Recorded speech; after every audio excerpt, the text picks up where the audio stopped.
BNP থেকে মনোনয়ন পেলেন ব্যারিস্টার রুমিন ফারহানা। সোমবার রাতে দলের সিনিয়র নেতারা বৈঠক করে এর সিদ্ধান্ত নিয়েছেন। বাংলাদেশে সূর্য ওঠে সেটাও বিএনপির জন্য, সূর্য অস্ত যায় সেটাও বিএনপির জন্য। এটা নিয়ে আর কথা বলার কিছু নাই। রব্বুল আলামিনের কি অদ্ভুত পরিকল্পনা! 2026-এ এসে ধানের শীষের জোয়ারের বিপক্ষে আমাকে স্বতন্ত্র লড়াই করতে হবে। আসসালামু আলাইকুম সম্মানিত দর্শক মণ্ডলী, দেশ কিংবা দেশের বাহিরে যে যেখান থেকে এই মুহূর্তে আমার এই ভিডিওটি প্লে করেছেন, সকলকে জানাই আন্তরিক শুভেচ্ছা ও অভিনন্দন।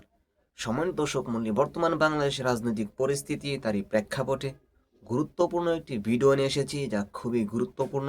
না টেনে ধৈর্য সহকারে সম্পূর্ণ ভিডিও দেখবেন, তাহলে বিষয়গুলো বুঝতে পারবেন।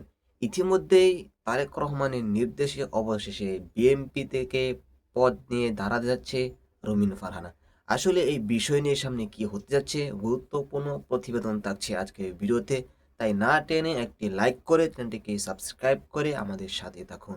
বিএনপি থেকে মনোনয়ন পেলেন ব্যারিস্টার রুমিন ফারহানা। সোমবার রাতে দলের সিনিয়র নেতারা বৈঠক করে এর সিদ্ধান্ত নিয়েছেন। বাংলাদেশে সূর্য ওঠে সেটাও বিএনপির জন্য, সূর্য অস্ত যায় সেটাও বিএনপির জন্য। এটা নিয়ে আর কথা বলার কিছু নাই।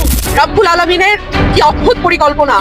2026-এ এসে ধানের শীষের জোয়ারের বিপক্ষে আমাকে স্বতন্ত্র লড়াই করতে হবে। অবশেষে আলোচনার অবসান। দীর্ঘ অপেক্ষা, ত্যাগ আর লড়াইয়ের পর এবার নির্বাচনের মাঠে নামছেন ব্যারিস্টার রুমিন ফারহানা। বিএনপির ভারপ্রাপ্ত চেয়ারম্যান তারেক রহমানের নির্দেশনায় আসন্ন জাতীয় সংসদে নির্বাচনে বিএনপি থেকে প্রার্থী হচ্ছেন তিনি। দলীয় সূত্র বলছে, মনোনয়নের বিষয়টিও চূড়ান্ত, কারণ রুমিন ফারহানা দলের জন্য যে ত্যাগ স্বীকার করেছেন তা উপেক্ষা করার সুযোগ আর নেই। গত 17 বছর ধরে তিনি রাজপথে, টক শোতে, সংসদে এবং আইনি লড়াইয়ে বিএনপির পক্ষে দৃঢ় অবস্থান নিয়েছেন।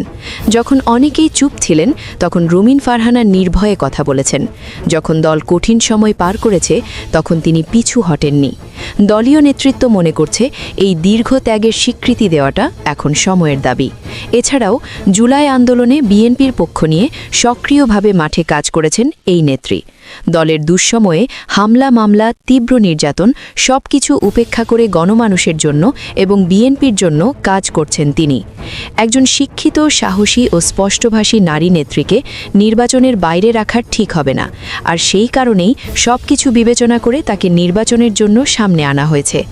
রাজনৈতিক বিশ্লেষকদের মতে, রুমিন ফারহানার প্রার্থী হওয়া শুধু একটি মনোনয়ন নয়, এটা বিএনপির জন্য একটি কৌশলগত সিদ্ধান্ত। এতে নারী ভোটারদের আগ্রহ বাড়বে, তরুণ সমাজ নতুন করে আশাবাদী হবে এবং দল মাঠে নতুন গতি পাবে। এখন দেখার বিষয়, এই সিদ্ধান্ত ভোটের মাঠে কতটা প্রভাব ফেলতে পারে এবং রুমিন ফারহানা কি তার দীর্ঘদিনের ত্যাগকে ভোটের রূপ দিতে পারবেন? আপনার মতামত কি? মন্তব্যে জানান, আর এমন রাজনৈতিক আপডেট পেতে আমাদের সাথেই থাকুন। দর্শক মণ্ডলী, আশা করি সম্পূর্ণ ভিডিও দেখে আসলেন। ভিডিওতে যে কথাগুলো শুনলেন, যে বিষয়গুলো শুনলেন, আসলে রুমিন ফারহানা যে বিএনপি থেকে দাঁড়াতে যাচ্ছি, আসলে তার এই বিষয়টি নিয়ে আপনারা কি বুঝতে পেরেছেন? আপনাদের কি মনে হয়? অবশ্যই আপনাদের মূল্যবান মতামতগুলো কমেন্টে জানিয়ে দেবেন। এমনকি আমাদের চ্যানেলটিকে সাবস্ক্রাইব করে পাশে থাকা বেল আইকনটি অন করে রাখুন, যাতে করে প্রত্যেক মুহূর্তের আপডেট সবার আগে পৌঁছাবে আপনার কাছে। আজকের মতো এখানে বিদায় নিচ্ছি, আবারও দেখা হচ্ছে অন্য ভিডিওতে। সেই পর্যন্ত সকলে ভালো থাকুন, সুস্থ থাকুন। আসসালামু আলাইকুম ওয়া রাহমাতুল্লাহ।